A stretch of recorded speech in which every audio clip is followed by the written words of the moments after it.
আবহাওয়ার পূর্বাভাস অনুযায়ী রবিবার সকাল থেকে কুয়াশার দাপট লক্ষ্য করা গেল দক্ষিণবঙ্গের একাধিক জেলায়।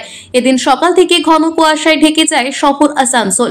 দৃশ্যমানতা কম থাকায় রাস্তায় গাড়ি চালকেরা লাইট জ্বালিয়ে যেতে বাধ্য হন। সকালের দিকে রাস্তায় লোকজনের সংখ্যা ছিল খুবই কম। ঠান্ডার হাত থেকে বাঁচতে বহু মানুষ চায়ের দোকানে ভিড় জমান। বেলা বাড়ার সাথে সাথে রোদ ওঠার পর কুয়াশা কমে যায়, বাড়ে দৃশ্যমানতা।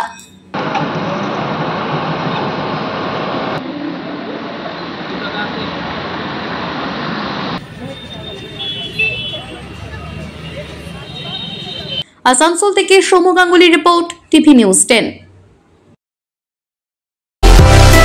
সুলভে সঠিক চিকিৎসার একমাত্র প্রতিষ্ঠান বিবেকানন্দ হসপিটাল।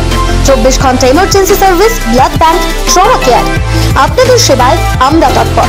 গুণমান ও পরিষেবায় দুর্গাপুর বিধাননগরের ডক্টর জাকির হোসেন এভিনিউর বিবেকানন্দ হসপিটাল শিল্পাঞ্চলের মানুষের মন জয় করেছে।